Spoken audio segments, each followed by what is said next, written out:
दोस्तों नमस्कार। 4PM गुजरात पर आप सभी का बहुत बहुत स्वागत है। मैं हूं आपका दोस्त मयूर जानी।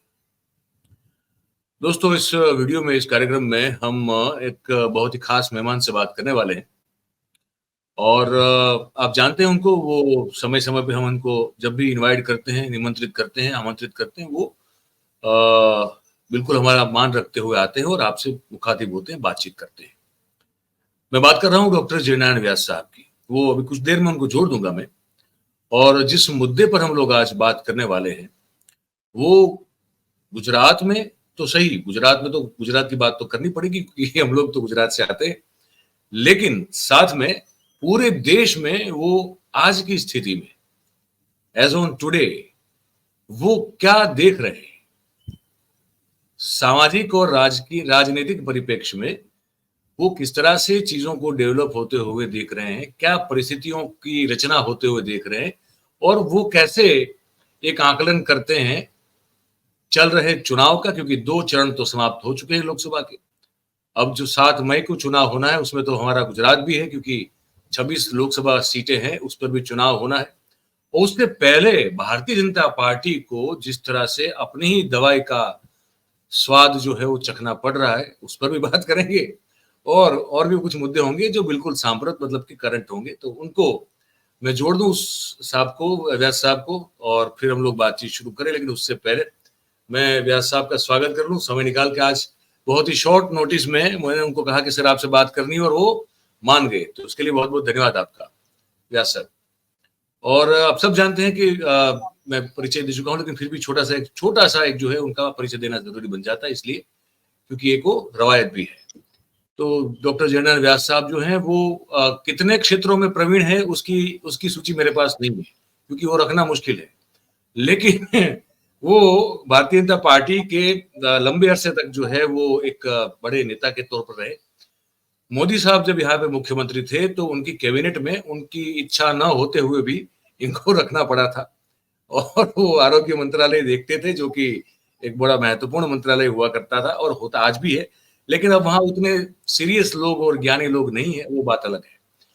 पर उस समय व्यास साहब थे तो गुजरात का स्वास्थ्य विभाग सही हाथों में था, और यही व्यास साहब है जिनको फिर टिकट तो देना पड़ा, लेकिन हराया भी बहुत सारे प्रयासों से मोदी साहब ने। ये मैं कह सकता हूँ, वो माने या ना माने, ठीक है। पर राजनीति को बहुत करीब से देखते हैं, सिर्फ राजनीति को नहीं, समाज नीति को, मतलब समाज का जो सामाजिक ताना बाना है, क्योंकि सिर्फ पॉलिटिकल विचारधारा आइडियोलॉजी को लेकर नहीं चलते। तो और दूसरी बात के जो हमारा सरदार सरोवर डैम बना है, नर्मदा का ऊपर जो डैम बना है, जिसकी बहुत सारी क्रेडिट जो है सिर्फ नरेंद्र भाई ने ले ली है, एक दोनों हाथों से बटोर के जो ले ली है, उसमें बहुत बड़ा एक अहम किरदार जो है वो जयनारायण व्यास साहब का है, जो ये सपना साकार हुआ उसके पीछे। तो ये भी मुझे बताना बहुत जरूरी है। तो व्यास साहब बहुत बहुत स्वागत है आपका। मैंने जो कहा उसमें कहीं आपको कहीं आपत्ति तो नहीं है? नहीं, आपने जो मेरा इंट्रोडक्शन दिया उसके सामने आपत्ति है। अच्छा। ये एक सेंटेंस में मेरा इंट्रोडक्शन खत्म हो सकता था कि मैं आपका और मीडिया का दोस्त हूँ, दैट्स ऑल। बाकी की चीजों तो जब आप इतना लंबा ट्रैवल करते हो तो बैगेज तो कहीं ना कहीं से जुट जाता है, इंसिडेंटल। नहीं, वो इसलिए जरूरी होता है, जैसा मैं समझता हूँ। मेरे लिए तो आपसे बात करना मतलब कि मैं तो पर क्या होता है कि जो दर्शक होते हैं उसमें, ये चीज मैंने भी सीखी है, मुझे नहीं पता था। तो ये मुझे बताया गया, कुछ जो जानकार लोग हैं डिजिटल प्लेटफॉर्म के, उन्होंने कहा कि आपके यहाँ एक गेस्ट हर रोज क्यों ना आता हो, लेकिन आपको उनके बारे में इंट्रोडक्शन देना जरूरी है। मैंने कहा ऐसा क्यों? लोग तो एक बार आए, देखे, जान चुके हैं। बोले नहीं, आपके हर रोज नए दर्शक जुड़ते हैं, आपके एवरीडे आपके दर्शक गण में वृद्धि होती है, नए नए दर्शक जो है वो आते रहते हैं। तो उनको कहाँ पता है, अगर उन्होंने कार्यक्रम नहीं देखा है तो जरूरी नहीं कि वो जानते हो। तो बोले आपको सविस्तार एक इंट्रोडक्शन देना गेस्ट का बहुत जरूरी होता है, तो ये प्रोटोकॉल में से है सर, इसलिए ये जरूरी है। मैं तो सिर्फ आपकी चैनल को और शर्मा जी को अभिनंदन देना चाहूंगा कि आपने जो व्यूअरशिप के हर रिकॉर्ड तोड़ दिए, और जी, मैं मानूंगा कि ये आने वाले कल के लिए एक अच्छी निशानी है। बिल्कुल, बिल्कुल सर। तो व्यास साहब, आज अब आपसे ये समझना है हमारे दर्शकों के लिए कि ये जो अपनी ही दवाई का जो स्वाद चखना पड़ रहा है भारतीय जनता पार्टी को गुजरात में, और गुजरात के बाहर भी अब तो ये देखने को मिलता है। 2 चरण समाप्त हो चुके हैं। अगले चरण में तो गुजरात में भी चुनाव है। आज की तारीख में अगर बात की जाए तो आप इस देश की जो राजनीतिक और सामाजिक स्थिति है उसको आप कैसे देखेंगे? अगर आपको आकलन करना है तो कैसे करेंगे? देखिए, देश में जब जब कोई बात हुई, विकास की बात हुई, या तो गत 10 साल से हम लोगों को एक आदत सी पड़ गई है, बारी बारी से हम सुनते हैं गुजरात मॉडल। तो अभी जो चल रहा है वो भी गुजरात मॉडल ही चल रहा है। क्षत्रियों का विरोध, फिर वो रबारी लोगों का इनके साथ जुड़ना, एक तरह से वायोलेंट डेमोन्स्ट्रेशन, फिर सूरत में जो घटना घटी वही इंदौर में घटती है, वही पंजाब में घटती है। ये सब गुजरात मॉडल का भाग है। और फिर मिनिस्ट्री होते हुए भी है, कहा जाता है कि राजस्थान की मिनिस्ट्री वो दिल्ली से कोई जॉइंट सेक्रेटरी और डिप्टी सेक्रेटरी देखते हैं। गुजरात की तो 11 टाइम एक्सटेंडेड एक सनदी अधिकारी है, वो देखते हैं। तो गुजरात मॉडल अब पूरे देश में व्याप्त है। इसीलिए गुजरात में जो हो रहा है वही देश में होना है। तो देश में क्या हो रहा है? देश में जैसे किसी को उठा जाना, किसी को नाम उसको फॉर्म इसका रिजेक्ट कर देना, कहीं न कहीं किसी को खरीद लेना, ये जो खरीद फरोख्त की नीति है वो भी गुजरात मॉडल का ही भाग है, इसे देखो तो। क्योंकि गुजरात आप जानते हो, आप तो गुजरात में हो। आज गुजरात के मंत्रिमंडल में देखो कांग्रेस से आए हुए कितने हैं। मैं तो भाजपा के सीनियर लोगों को ये कहता हूँ कि तुम कांग्रेस में गए होते और फिर आए होते तो मंत्री बनते। तो वैल्यू बढ़ अब जाती। तो कब तक कुर्सियां उठाओगे, दरी बिछाओगे? वही करते हैं। तो हमारे पास आए हैं तो कांग्रेस से आए हैं। हम्म। यही मॉडल अब देश में अमल में लाया जा रहा है। आप महाराष्ट्र देखो और आप देश के और भाग देखो, यही मॉडल चल रहा है। मुझे ये समझना है आपसे सर कि ये राजपूत समाज, क्षत्रिय समाज जिस तरह से हर गांव में, हर तहसील में, हर जिले में, अब तो शहरों में भी जो जिस तरह का विरोध हो रहा है, तो ये थोड़ा आप अगर दर्शकों को थोड़ा इस बारे में समझा दे कि क्यों ये ऐसा कहा जा रहा है कि भाजपा को अपनी ही दवाई का स्वाद चखना पड़ रहा है, ऐसा क्यों कहा जा रहा है? इसके पीछे देखिए, क्या रीजन? एक तो मयूर जी, ये जो है राजपूत स्वाभिमान के साथ जुड़ा हुआ प्रश्न है। कुछ भी जी, हो, आप जो भी कमेंट करते हो मर्यादा नहीं लोग करनी चाहिए। और उसमें क्षत्रिय हो तो वो बहादुर कौम है, और इस तरह की बातें इनके लिए की जाए वो शोभा नहीं देती। मगर आप जी, देख रहे होंगे मयूर जी कि ये क्षत्रिय तक सीमित नहीं रहा है। क्षत्रिय यानी जब शुरू हुआ तब अपर कास्ट क्षत्रिय से हुआ था। जी, जी, अभी वो नीचे चलते चलते ओबीसी में पहुंच गया है। ठाकुर बिल्कुल, वगैरह जो है, जो जी, सही मायने में ओबीसी का भाग है, जी, उन्होंने पकड़ लिया कि हम भी क्षत्रिय है तो इनका सम्मान, स्वाभिमान हमारा भी स्वाभिमान है। बिल्कुल। वो महंगा पड़ रहा है, हाँ, काफी वो महंगा महंगा पड़ पड़ रहा है। और उनके साथ फिर ये रबारी कम्युनिटी जुड़ गई और भी जुड़ेगी। जी, तो it is acting as some kind of a snowballing effect. और जो ये विस्तृतीकरण हुआ जो क्षत्रिय डेफिनेशन का, वो जी, विस्तृतीकरण जो अल्पेश ठाकुर वगैरह का मूवमेंट हुआ था कि भाई हम क्षत्रिय हैं, हुँ, हम कोई ऐसे वैसे नहीं है। बस वहां से वो जो स्वाभिमान का पौधा उनके दिमाग में रोपा गया, आज हुँ, उसको फल आए हैं। अब अल्पेश ठाकुर को तो ले गए भाजपा वाले, मगर वो जो जो उन्होंने फसल बोई थी वो फसल को अब फल लग रहे हैं। जी। उनको वो काबू में करने में का उनके बस में नहीं है। जी। तो अब ये आपको क्या लगता है, मतलब आप, क्योंकि मुझे मुझे मुझे मुझे पता है कि यू कैन, आप इतने अनुभव के आधार पर आप फोर्स ही कर सकते हैं कि इसका चुनाव पर क्या असर हो सकता है। आप कैन देखिए, you see any effect on election, Gujarat election? Impact election पे जरूर पड़ेगा, मगर हम्म। मैं इसमें एक कंडीशन लगाता हूँ। भारतीय जी। जनता पार्टी 4M के जरिए इलेक्शन लड़ती है, अकेली नहीं लड़ती। जी। इनके 4 और साथी है। पहला साथी है मनी, जी। दूसरा साथी है मैन पावर, इनके जो लगते हैं ग्राउंड फोर्स जो कार्यकर है। जी। तीसरा साथी है मशीनरी, गवर्नमेंट मशीनरी, पुलिस वाले जी। से लेकर कलेक्टर तक सब, जो सूरत में हुआ आपने देखा होगा। जी। और चौथा साथी है इनका मशीन। तो हम्म। ये चारों चार साथी अगर इकट्ठे हो गए तो फिर हम्म। गुजरात में भी 26 से 26 जीत सकते हो, देश में भी 543 बैठक में से क्यों एक भी गंवाना है। जी।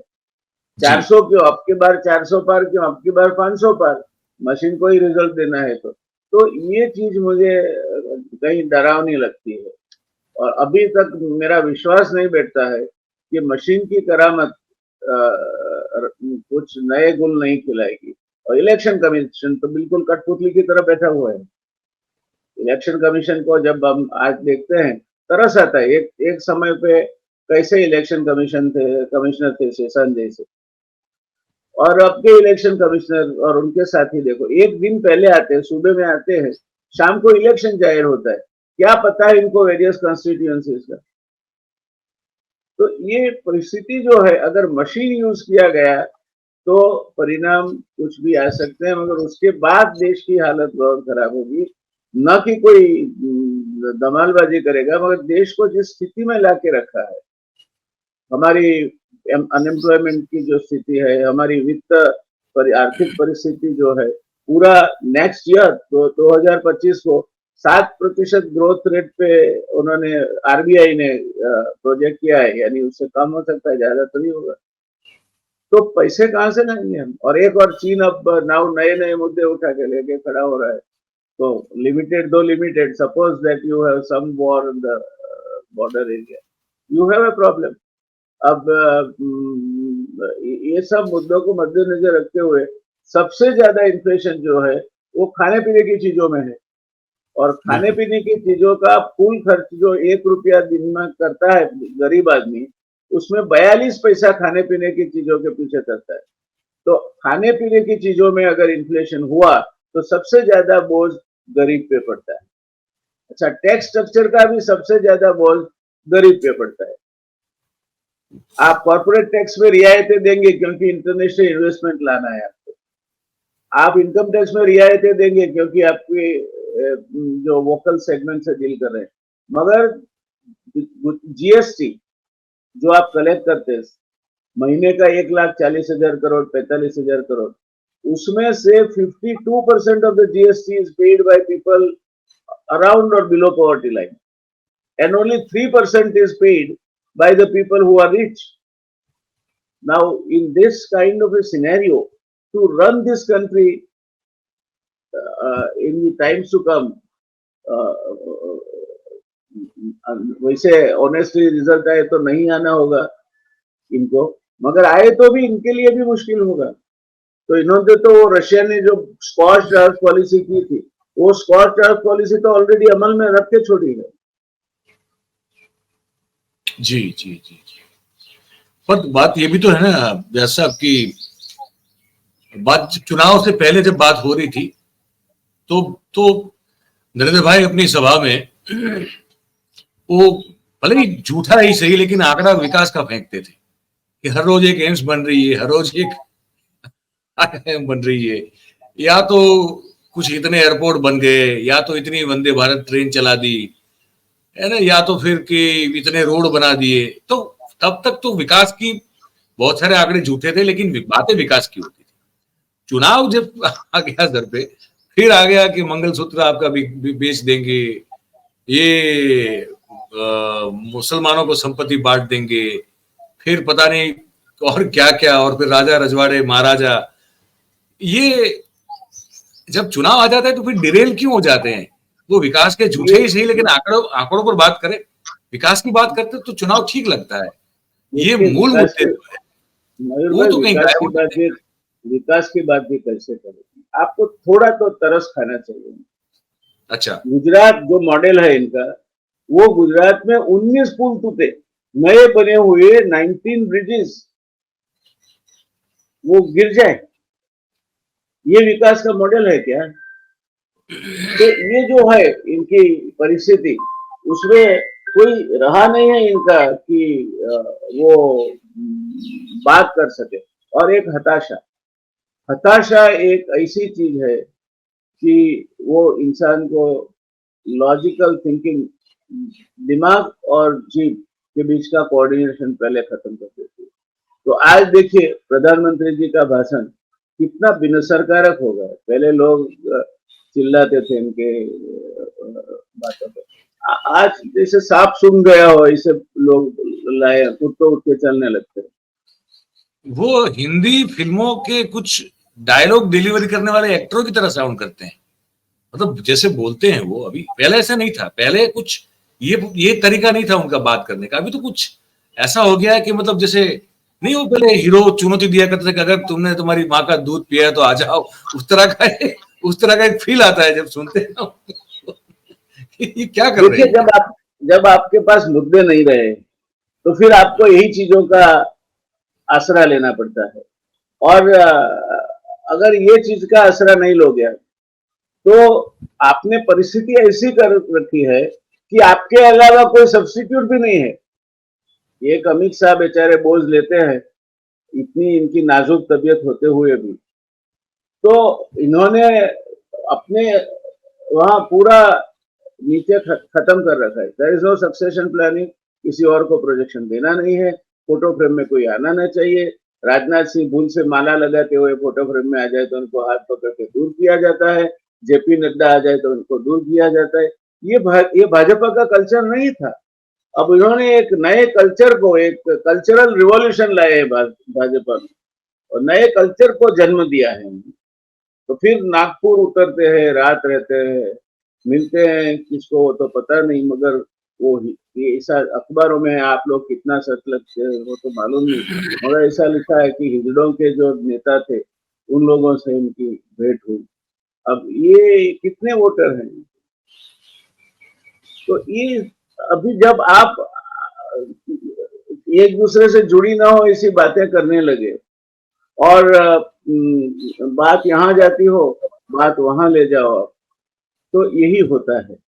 तो आजकल प्रधानमंत्री जी कहीं या तो थक गए हैं, मैं समझ सकता हूँ ये मतलब सुबह से। मुगलों तक चले गए, मुगल तक चले गए इस चुनाव से। नहीं, ये जब आप अब इनको आपके पास इनको कौन बताया कि भाई मुगल चले गए, हम तो यही हैं। आपके पास जब मुद्दे नहीं रहे, और मुगल भी कहाँ चले गए? मुगलों का लास्ट वारिस आज कलकत्ता की झोपड़पट्टी में रहता है, रहता है और वो इसको मतलब। 1,65,000 रुपया इसको वो हर साल मिलता है। हाँ, प्रीवी पर्स जिसको कहते हैं वो, उसको मिलता है हाँ, अभी, मिलता तो मिलता है। तो चले तो थोड़े गए, चले नहीं गए हैं, भाग नहीं गए, नहीं ब्रिज मतलब भाग गए। चले गए, मतलब कि उनका उनका जमाना चला गया, मतलब कि ये डर है ना कि मुगलों को बार बार याद करवा के कि मुसलमान आप पर जो है हावी हो जाएंगे। तो भाई वो तो राज किए, शासन किए और चले भी गए शासन करके, हम सब यहीं के यहीं हैं। तो अब वहां तक पहुंच गए, मतलब कहने का मुद्दा ये था। अब लोग मयूर भाई समझने लगे हैं। You can fool somebody once, you can fool some people for some more time, but you can't fool everybody every time. तो अब लोग भी समझने लगे हैं कि क्या परिस्थिति है। तो ये मैं मानता हूं कि this is called law of diminishing marginal returns economics की टर्म में। आपको लड्डू अच्छे लगते हैं, पहला खाओ तो बहुत स्वादिष्ट लगेगा, मगर 10वां खाओ तो आपको वॉमिट हो जाएगी। तो पहला भाइयों बहनों सुनने में शायद अच्छा लगता होगा, अब भाइयों बहनों सुनने से ही रिपल्शन शुरू हो जाता है। शुरू हो जाती है। बात सही है सर, बात सही है। तो आखिरी सवाल आपसे, बस अंतिम टिप्पणी आपसे कि चुनाव खत्म होते रिजल्ट क्या देख रहे हैं वो मतलब वो 4 अहम की बात तो कर दिया आपने, वो ठीक है, लेकिन at the end of it मैं सिर्फ रिजल्ट आंकड़ों को लेकर नहीं आपसे पूछ रहा हूं, मैं result in terms of totality, in terms of the psychology and mindset and emotions से जुड़ा हुआ, हर चीज से जुड़ा हुआ इस देश का जो नागरिक है, उन सब चीजों में आपको इस चुनाव के परिणाम क्या नजर आ रहे हैं? चुनाव सब पर असर करेगा? देखिए, शायद जितनी शंका हमें है रिजल्ट के लिए, उतनी एलन मस्क को भी है। वो यहाँ आने वाले थे जी, और चीन चले गए। चीन चले गए, तो वो जाना था भी जापान चले शायद गए चीन। देखना चाहते होंगे कि एक दफा रिजल्ट आ जाए और कुछ स्पष्ट दिशा मिले तब जाएंगे। तो अकेले हमें इंतजार ही ऐसा नहीं, अब दुनिया भी बहुत अनसर्टेनिटी और इंतजारी से भारत के रिजल्ट्स को देख रही है। पहले ये नहीं होता था। पहले ये नहीं होता था, ये बात सही है। बहुत बहुत धन्यवाद सर, बात आपने की और रखे। और कुछ आप बताना चाहेंगे? जी, और कुछ है जो बताना चाहेंगे आप? कोई चीज जो बाकी रह गई? और तो जैसे जैसे डेवलपमेंट होते जाएंगे, हर रोज कुछ न कोई नया शगुफा आता रहेगा, तो बात करते रहेंगे। मगर इनके खुद के जो वर्कर्स है ना, वो निराश है। इतना लो वोटिंग होता है क्यों है? क्योंकि भाजपा के जो कार्यकर हैं, जो वोटिंग कराते थे, एक्चुअली ऑन ग्राउंड सेना थी उनकी, वो निराश है कि अगर हमें वोटिंग करा के सत्ता लेके अगर कुर्सियां साफ करनी है और दरी बिछानी है, और महाराजा तो कांग्रेस से आएंगे और हमारे वहां अगर इनका भाजपा का बहुमत आ गया तो मिनिस्टर्स तो वो बनेंगे। ये अभी कार्यकर भी समझने लगा है। तो आखिरी में एक जो अंतिम मेरे मन में सवाल आ रहा है, 2 चरणों में वोटिंग परसेंटेज कम हुए, मैं कुछ एनालिसिस भी देख रहा था तो इतना समझ में आ रहा था कि जिन जिन सीटों पर भाजपा जीती थी उन सीटों पर तो विशेष रूप से कम हुआ वोटिंग, उत्तर प्रदेश में तो सविशेष रूप से। तो फिर प्रधानमंत्री जी ट्वीट करके क्यों लिखते हैं कि ये तो अभूतपूर्व वोटिंग है? प्रधानमंत्री सच कहते हैं, वो उनकी भी अपेक्षा नहीं होगी कि ऐसा वोटिंग हो। अभूतपूर्व के बाद लो रखने का वो भूल गए होंगे शायद। अभूतपूर्व नीचा मतदान को, जो उन्होंने भी नहीं सोचा होगा। तो अभूतपूर्व शब्द के साथ मुझे कोई झगड़ा नहीं है, वो सही कहते हैं। तो खाली वो नीचा, वो शायद जल्दी बोलने में कभी कभी प्रधानमंत्री जी शब्द चूक जाते हैं, तो चूक गए होंगे। We must give benefit of doubt to him. वैसे कभी झूठ नहीं बोलते। We always do that, sir. Yes. We always do that. He always has the benefit of doubt. Yes. Okay, sir. Thank you. Thank you very much for joining. My pleasure. Always. Thank you, sir. तो दोस्तों, बातचीत सुनी आपने व्यास साहब के साथ। उन्होंने जिस तरह से बताया कि कैसे यही उसी अपने ही खोदे हुए गड्ढे में भाजपा जो है गिर रही है। यही तरीका था जैसे जब वो विपक्ष में हुआ करते थे, तो कैसे किसी भी चीज को, राय का तिल को पहाड़ बना के, है ना, वो कैसे उस पर जो है वो एग्रेसिवली कूद जाना, आंदोलन कर देना, सभाओं को डिस्टर्ब करना, ये सब उन्हीं की तो खोजी हुई सब टेक्निक है। अब इसी का स्वाद जो है वो राजपूत समाज का अपमान करने के बाद वो भुगत रहे हैं। और फिर कार्यकर्ताओं की स्थिति के बारे में बताया व्यास साहब ने कि क्यों भाजपा का कार्यकर्ता निराश है, संघ की स्थिति के बारे में, और पूरे चुनाव को लेकर दुनिया क्या सोच रही है हमारे, उसका भी उदाहरण उन्होंने एलन मस्क का दिया और हमको समझाने की कोशिश की। आप सबने ये बातचीत सुनी, आपको कैसी लगी आप ये हमको कमेंट करके जरूर से लिख के बताइएगा। और बात अगर आपको हमारी पसंद आई हो तो फिर इसको आप वीडियो को लाइक करें, इस वीडियो के लिंक को आप शेयर करें हो सके उतना, और हमारा जो चैनल है 4PM गुजरात, इसे आप सब्सक्राइब करें और अपने आसपास के लोगों से करवाएं। बहुत बहुत धन्यवाद आप सभी का इस कार्यक्रम में हमारे साथ जुड़ने के लिए। Thank you very much. नमस्कार।